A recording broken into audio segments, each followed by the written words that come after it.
네, 최경영의 최강시사 2부 시작하겠습니다. 저는 이번 주 대신 진행을 맡고 있는 보도국의 이재석 기자입니다. 주말 9시 뉴스를 진행하고 있습니다. 정치권에서 지금 연일 윤 대통령의 비서거 관련해서 뜨거운 공방이 이어지는 가운데, 그런데 제가 오프닝 멘트에서도 잠시 언급을 해드렸는데 어제 의미 있는 움직임이 있었습니다. 예, 토론회가 있었는데요. 제목이 왜 지금 정치개혁인가입니다. 이 토론회를 주최한 주체가 정치개혁 2050이라는 뭐라고 표현해야 됩니까? 이게 주체를 조직이라고 하기도 좀 그렇고. 그냥 사람들이 모여 있는 거죠. 예. 네. 여야 정치인들이 모여서 만든 정치개혁 2050이 토론회를 열었는데요. 이 토론회에 참여한 분 가운데 한 분을 모셨습니다. 민주당의 이탄희 의원 나와 있습니다. 어서 오십시오. 네, 반갑습니다. 예. 정치개혁 2050. 예. 2050이 단박에 드는 생각은 20대에서 50대 이렇게 세대를 언급하는 것처럼 느껴지기도 하고, 그런데 네. 또 제가 관련 자료를 보니까 2050년을 또 언급하시는 것 같더라고요. 이게 네. 어떤 의미입니까? 2050은?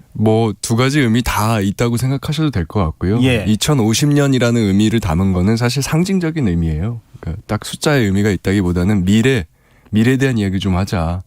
정치의 본령은 미래에 대한 이야기 하는 거라고 저는 생각하거든요.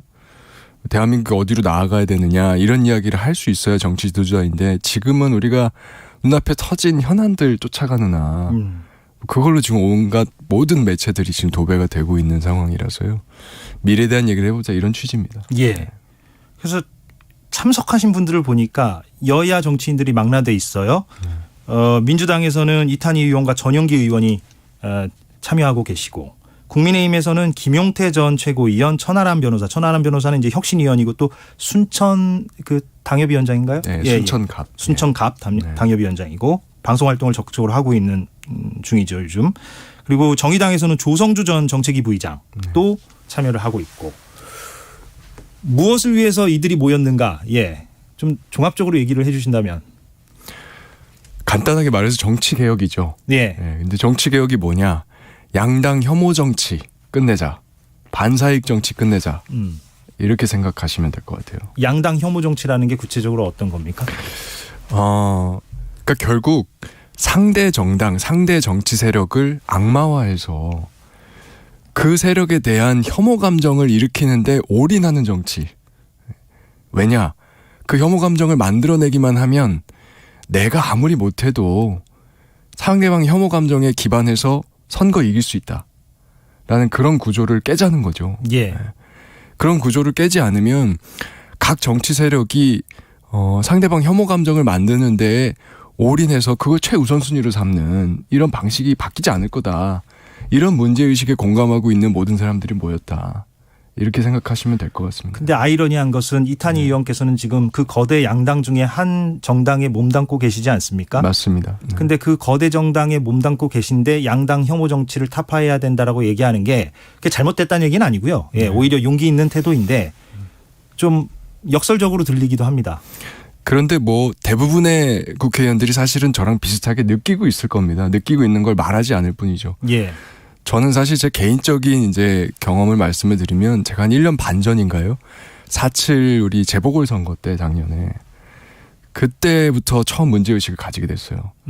그 당시에 국민의힘 서울시장 후보가 오세훈 후보였는데, 저는 개인적으로 사실 오세훈 후보가 지도자가 아니라고 생각했거든요. 왜냐하면 그분이 과거에 10여 년 전에 무상급식에 반대하는데 정치 생명을 걸었던 분이잖아요. 예. 그런데 지금 시점에서 보면 무상급식이라고 하는 거는 우리나라의 보편적인 가치가 돼 있거든요. 예. 그러면 어떻게 보면 미래에 대한 해안이 없는 분이죠.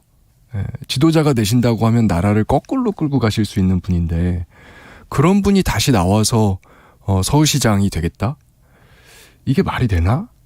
이런 생각을 저는 했단 말이죠. 그런데 실제 현실은 당선될 거라고 예측했고 실제로 당선이 되셨죠. 예. 이유는 딱 한 가지. 민주당이 더 못하기 때문에. 민주당이 더 못한다는 평가를 받았기 때문이죠.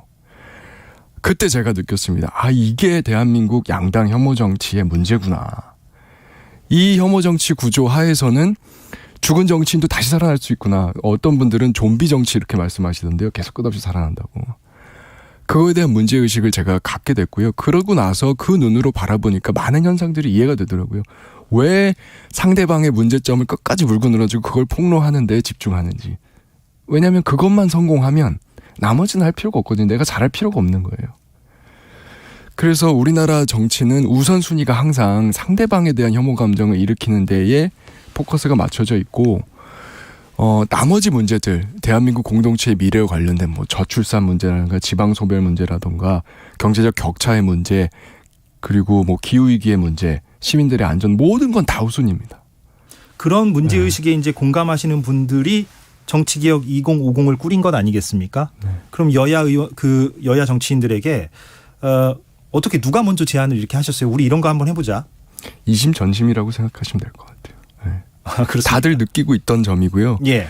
특히나 최근에 세태가 겉으로 드러나기로는 이제 윤석열 정부에 대한 비토로 드러나지만 실질적으로는 대한민국 정치 전반에 대한 비토다. 그런 것들이 시작되는 상황이다라고 많은 정치인들 또 많은 국민들이 다 느끼고 있다고 저는 생각하거든요. 예. 그런 것들을 감지하고 있는 청년 정치인들이기 때문에 이제 이심전심으로 저희 모였다. 이렇게 생각하시면 될 것 같아요. 민주당 이탄희 의원과 얘기를 나누고 있는데 잠깐 그 우리 청취자분들이 보내주신 문자 메시지를 소개해드리면 신소영님은 정치개혁이라는 의제 찬성합니다. 정치권 구태를 청산해 주세요. 이런 응원의 메시지를 보내셨고 그런데 황정현님은 저는 여야가 갑자기 사이가 좋아지면 그 사이가 좋아질 때 의심부터 들어요. 같이 도둑질하는 느낌이랄까요? 뭐 이런 표현도 좀 쓰셨어요. 그만큼 네. 좀 불신이 많다. 이렇게 볼 수도 있을 것 같고. 그럼 구체적인 얘기를 좀 해보면 그러면 말씀하신 대로 양당 혐오 정치를 극복하고 개선하기 위해서 그러면 결국에는 이제 법과 제도도 바꾸고 뭐 바꿀 게 한두 가지가 아닐 텐데 뭐 어떤 걸 생각해 볼 수가 있습니까? 저는 핵심 키워드는 다양성이라고 생각합니다. 다원주의, 다양성. 그렇습니다. 네. 예, 예. 당내의 다양성 그리고 국회 내의 다양성.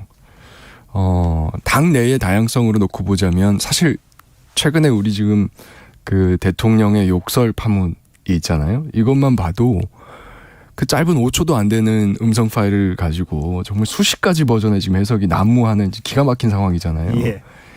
이게 다 공천제도랑 관련이 있는 것이고 그 공천제도 이면에는 선거제도가 있는 거거든요.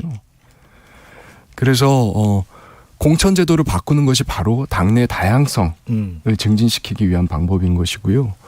그리고 선거제도를 바꾸는 것은 국회 내에 제3, 제4, 제5의 세력을 만드는 것입니다. 예. 그런 것들이 존재해야만 양 당이 상대방에 대한 혐오 감정에 기반해서만 선거 승리하는 게 불가능해지고 그때부터는 대항 경쟁을 할 수밖에 없게 되는 거거든요. 예. 그런 다당제적인 국면을 만드는 것 이것도 필요하다고 생각합니다. 그럼 그런 다당제를 만들기 위해서 사실 지난번 총선 때도 위성정당이 만들어지지 않았다면 뭐 완벽하진 않더라도 어느 정도 그런 다당제적인 모습이 좀 구현될 수도 있었을 법했는데 네. 결국에는 거대 양당이 위성정당을 만드는 바람에 이게 사실 무산되지 않았습니까? 그러면은 지금 이번 이제 내후년에 총선이 있는데 네. 어떤 게 좀 필요할까요? 가령 뭐 위성정당 방지법 이런 것들도 마련을 해야 되고 뭐 좀 뭐가 필요할까요? 구체적으로? 방금 말씀하신 이제 구체적인 방안들은 여러 가지가 있을 수 있을 것 같아요. 예. 네, 목표는 다당제적인 국면을 만들어야 된다. 다당제 자체가 꼭 답이다. 이런 차원이라기보다는요. 어떤 지금 계기를 대한민국에서 만든다는 차원. 예. 그런 국면이 필요하다는 거죠. 그게 예, 예. 5년이든 10년이든 간에 양당이 건강해지기까지만이라도 그거를 달성할 수 있는 수단들은 여러 가지가 있을 수 있습니다. 그것들에 대해서는 열어놓고 논의를 해야 된다는 생각이고요. 이제 지난 총선 말씀도 하셨는데 그 지난 총선에 대한 반성적 고려에서 이번 대선 때 보시면 모든 후보들이 다 공통적으로 이 대한민국의 승자 독식 구조, 그리고 다원주의적 정치 체제의 필요성 이런 것들에 대해서 다 이야기를 했거든요. 예. 굳이 따지고 보면은 저희 모임 같은 경우에는 지금 모든 분들한테 다 초대장을 보내야 될 판입니다. 뭐 예를 들면 윤석열 대통령께서도 대한민국 정치 고질병이 승자 독식이기 때문에 증오와 배제의 정치를 그만하겠다 얘기하셨고, 저희 민주당 이제 이재명 당대표의 경우에도 다원주의적인 정치 체제를 구현하기 위해서 선거제도 바꾸겠다 얘기했고, 정의당에서도 다원주의 연합 정치 시대를 열어야 된다 이런 이야기를 하고 계셨거든요. 예, 대선 예. 때까지. 그래서 그 모든 분들이 다 공통된 이야기를 한 거예요, 사실. 그거는 이미 지난 총선 과정에서의 위성정당 만들었던 부분들에 대한 반성적 고려가 이미 전제돼 있는 거죠. 예, 깔려 있는 거죠. 네. 예. 그래서 저는 이미 방향은 나와 있다고 보고요. 그 다원주의적인 국면을 만들기 위한 구체적인 선거제도를 어떻게 만들 거냐. 요게 이제 핵심이라고 보는 거죠. 예. 그리고 저희 모임도 이제 어제는 사실은 첫 킥오프 모임이었기 때문에 전반적인 문제점들에 대해서 이제 짚어보면서 공감대를 확인하는 모임이었고요. 앞으로 이제 여러 가지 주제들을 다룰 테지만 그 중에 역시 백미는 국회의원 선거제도 이걸 어떻게 바꿀 것이냐. 그럼 앞으로 토론회가 얼마나 자주 있습니까? 한 달에 한 번? 저희가 최소한 한 달에 한 번씩은 하자. 그러면 앞으로는 좀 구체적인 대안 중심으로 토론을 이어간다는 말씀으로 이해하면 됩니까? 대안이 나와야죠. 예. 저희가 이제 이야기했던 게 최소 강령 최대 연합으로 해보면 어떠냐 이런 이야기를 했거든요. 예. 그게 무슨 말입니까? 모두가 합의할 수 있는 작은 것 하나라도 찾아보자. 해보자. 예. 예. 그리고 그 하나를 하기 위해서는 문턱을 따로 만들지 말고 이거에 동의하는 많은 사람들, 최대한 많은 사람들을 모아보자. 그럼 특별히 어제 사람 가르치지 토론회에서는 말고, 여야 정치인들이 문제의식을 확인하는 자리였다고 말씀을 하셨는데 뭐 약간의 뭐 이견이나 좀 다름이나 이런 거는 별로 없었습니까? 정말 놀랍게도 예. 거의 없었습니다. 음. 다 같이 한 이야기는 지금 대한민국 정치는 정말 절망의 정치다. 이게 희망의 정치로 바꿔내야 된다. 우리한테 테러가 없다. 어떻게 더 이상 바닥으로 내려갈 수 있겠느냐. 여기서 뭐 하나라도 우리가 공통된 의제를 찾자. 그리고 이 이야기도 굉장히 많았어요. 사실은 지금은 우리 청년 정치인들 일부가 모였지만 한 명 한 명 이야기를 해보면 정말 많은 사람들이 이거에 대해서 동의하고 있다. 예. 여의도에서 정치 오래 하신 분들, 이제 국민들 눈에는 굉장히 노예하고 기득권으로 보이는 분들조차도 이제 이대로는 더 이상 못 갈 거다라는 이야기를 사석에서는 다 하고 있다. 예. 다만 먼저 행동하는 사람이 없어서 지켜보고 있을 뿐이다. 그래서 마치 이런 거죠. 좀 해봐라 누가. 해보고 안 죽고 살아남으면 따라갈게. 이런 분위기가 있다는 거죠. 그래서 우리가 먼저 돌파구를 만들자. 이러는데 큰 합의가 있었고요. 예. 놀랍게도 그런 부분에 있어서 별 생각의 차이가 없었다. 근데 청취자분들께서는 그 다당제를 하겠다는 것은 충분히 이해가 되고 또 공감하시는 분들도 많을 것 같기는 한데 그 구체적인 어떤 제도, 대안은 가령 이탄희 의원 개인 의견을 전제로 뭐 어떤 게 있을까요? 그러니까 제가 좀 구체적인 얘기를 좀 듣고 싶어서. 왜냐하면 그 네. 인사말 그 쓰신 거 보니까 대통령 결선 투표제도 언급을 하신 것 같고. 네. 예.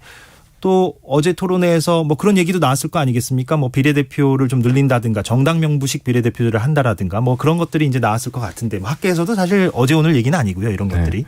그 크게 두 가지입니다. 예. 하나는 대통령 결선 투표제, 또 한 가지는 국회의원 선거제도 개혁. 그런데 이제 국회의원 선거제도 개혁과 관련돼서는 제가 사실 일부러 말을 아끼는 게요. 여러 가지 안들이 있는데 그 안들이 목표는 같은데 예. 다 각각의 장단점이 있어서 하나의 안을 우리가 내세우면 그거 자체에 대한 찬반 논쟁으로 가서 오히려 더 함께 할 수 있는 사람들이 많은데 문을 닫고 배를 작게 만드는 그런 효과가 발생할까 봐. 처음부터 그런 그렇죠. 부작용이 생길 수 있다. 맞습니다. 예. 그래서 오히려 열어놓고 사람들이 많이 동의할 수 있는 어떤 제도가 있다고 하면 그걸 이번에 한번 시도를 해보자. 저는 오히려 사실 그런 입장이에요. 예. 그러니까 많이 이야기되고 있는 건 방금 말씀하신 것처럼 비례대표제 확대라던가 아니면 권역별 비례대표제 도입이라던가 석패유지 도입이라던가 아니면 중대선거제 도입이라던가 이런 것들이 다양하게 지금 논의되고 있는 상황입니다. 근데 선거법을 바꾸려면 아시다시피 뭐 의석수 뭐 어느 한 정당의 의석수로만 되는 건 아니고 여야 합의가 있어야 되잖아요. 이건 뭐 어떤 게임의 룰 같은 것이니까. 그러면 내후년 총선까지 어떻게 전망하세요? 좀 아까 말씀하신 대로 말 못하지만 문제의식은 공감하는 의원들이 적지 않다라고 말씀하셨으니까 내후년 총선까지 그런 선거법 개정이 잘 실현될 수가 있을까요? 저는 이번에는 준법 투쟁을 제가 좀 한번 해볼까 합니다. 어떤 말씀입니까? 원래 우리 선거법상으로는요. 국회의원 선거 1년 전까지 선거제도를 확정하게 돼 있습니다. 그리고 13개월 전까지 선거구를 획정하게 돼 있어요. 그러면 그럼 얼마 안 남았네요. 그렇죠. 원래 2024년 4월 10일이 지금 총선일 텐데 예. 그러면 2023년 3월 10일까지 선거구 획정을 해야 돼요. 예. 국회가 한 번도 법을 지킨 적이 없을 뿐이죠. 예. 이걸 지키게 만들고 싶습니다. 예. 그러니까 연말이나 연초 즈음부터라도 논의를 시작해서 3월 10일까지는 선거구를 획정을 해서 이런 좀 준법 투쟁을 해볼 생각이고요. 예. 일단은 여기에 집중해 보려고요. 만약에 그 3월이 넘겨져도 가능은 합니까? 여야가 합의하면? 왜냐하면 너무 촉박한 것 같아서 제가 볼 때. 지금까지는 저희가 아니 총선 직전에 많이 해왔어요. 법을 다 어겨온 거죠. 가능은 한 거군요, 그러니까. 뭐 국회에서는 뭐든지 가능하니까요. 예. 근데 이제 막판에 하게 되면 양당 특히 지도부의 이해관계에 따라서 그 이해관계를 서로 이제 조정해서 그냥 합의안을 만들고 이거대로 받아들여. 불만이 터져도 선거가 다가오니까 사람들이 이제 어쩔 수 없이 선거 준비하러 뿔뿔이 흩어지는 거죠. 예. 그런 일이 벌어지지 않도록 수많은 정치인들과 또 특히 국민들, 전문가들과 국민들이 참여하는 속에서 공론화 속에서 결정을 할 수 있도록 1년 전, 13개월 전에 결정을 하도록 준법 투쟁을 해보겠습니다. 그러면 지금 이탄희 의원의 이런 어떤 다짐, 포부 이런 것들이 좀 공감대를 넓혀가는 게 중요한데 이재명 대표께서 이제 지난 대선 기간에도 그런 말씀하신 대로 그 다원주의에 대해서 본인의 입장을 적극적으로 표명하신 바가 있기 때문에 지금이라도 이재명 대표가 뭐 당내에 이탄희 의원을 포함한 어떤 그 선거법 제도 개선을 위한 어떤 모임 혹은 조직 이런 것들을 좀 만들면은 더욱더 추진력이 생기지 않을까요? 전 당연히 하실 거라고 보고요. 예. 이재명 당대표뿐만이 아니라 논의되는 게 있습니까? 구체적으로? 저희가 이제 정치교체 추진위원회라는 당내 기구가 공식적으로 전당대회 전까지 활동을 하고 있었고요. 예. 네, 이제 전당대회 직후에 여러 기구들을 정비하면서 지금은 약간 휴지기를 가지고 있는데 곧 활동을 다시 하게 될 거라고 이제 저는 알고 있고요. 이름이 다시 한번 정치개혁 정치교체 추진위원회. 정치교체 추진위원회. 네. 예, 정치교체라는 단어가 들어가 있군요. 예, 네. 예. 그리고 뭐 저희 사실 민주당 입장에서만 말씀을 드리자면 저희는 퇴로가 없습니다. 지난 8.18 그 전당대회 때 저희가 정치교체 결의안을 채택했거든요. 전당원 투표로. 그 결의안에도 명시가 돼 있습니다. 내년 4월까지 국회의원 선거제도를 바꾼다. 예. 다원주의 연합정치가 가능한 방식으로. 그리고 그게 당원 투표에서 93%의 찬성으로 통과가 됐습니다. 그러니까 저희 당은 이미 이것보다 더 높은 수준의 결의가 있을 수 없을 정도로 결의를 이미 한 상태고요. 이 문제는 아까도 말씀드렸지만 이제 이재명 당대표뿐만이 아니라 윤석열 대통령께서도 또 심상정 당시 정의당 대선 후보도 모두가 다 이야기했던 부분이기 때문에요. 모든 정치 주체는 이 일을 반드시 해내야 될 저는 도덕적인 의무가 있다고 생각합니다. 그렇지 않으면 이제 국민들 앞에서 사기친 거죠. 이탄희 민주당 의원과 얘기를 나누고 있습니다. 그 댓글 중에 9613님이 하루 종일 윤석열 대통령 비속어 논란 뉴스만 보다가 이런 얘기 들으니 반갑네요. 이렇게 보내주셨고요. 그런데 이런 생각은 듭니다. 뭐냐면 정의당 입장에서는 지금 이런 다원주의를 논의하는 것이 뭐 당연히 좋은 얘기죠. 본인들 입장에서도 환영할 만한 일이고 사실 정의당은 뭐 오래전부터 그런 어떤 다당제를 주장해 왔으니까. 민주당의 입장은 방금 전 설명해 주셨으니까 알겠습니다. 그러면 국민의힘이 이제 이런 문제의식에 좀 공감해주고 나서줘야만 선거법 제도가 바뀌는데 선거법이 바뀌는데 속도가 붙지 않겠어요? 어떻게 보십니까? 저는 정치는 살아있는 생물이라고 하잖아요. 지금처럼 계속 갈 수는 없다고 생각하고요. 국민의힘 내부에서도 반드시 계기가 있을 거라고 생각합니다. 반드시. 그렇게 판단하시는 근거는요? 이게 보시면 양당 혐오 정치라고 하는 게 국민들이 최대의 피해자이기도 하지만 정치인들도 행복하지 않습니다. 끝없이 상대에 대한 혐오 감정을 불러일으키는 이 정치가 사실 여기서 무슨 보람이 있겠으며 또 혐오 감정이라고 하는 거는 양날의 칼이거든요. 대상을 계속 바꿔가면서 먹이를 찾아요. 상대에 대해서 혐오를 만들었다고 자기가 생각하는 순간 사실은 그 혐오 감정 자체가 근 대한민국을 지배해버리는 거거든요. 그러면 나중엔 또 내가 대상이 됩니다. 그렇기 때문에 대통령 5년 동안 어떤 생산적인 일도 하지 못하고 끝나고 나서 구속되거나 이런 일들이 계속 반복되어 온 측면도 있는 거거든요. 그것에 대한 문제의식이 국민의힘에서도 당연히 있고요. 왜냐하면 야당도 해봤고 여당도 다 해봤고요.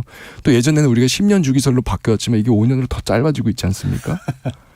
그래서 분명히 그 문제의식도 있고요. 그게 수면 위로 폭발하는 순간이 저는 반드시 온다. 피할 수 없을 거다. 확신합니다. 알겠습니다. 다음번 토론회 하시고 한번 또 나오시면 좋을 것 같습니다. 네. 불러주시면 오겠습니다. 예. 여기서 마무리를 하겠습니다. 더불어민주당 이탄희 의원과 얘기 나눴습니다. 고맙습니다. 네, 고맙습니다. 예. 공정, 공익,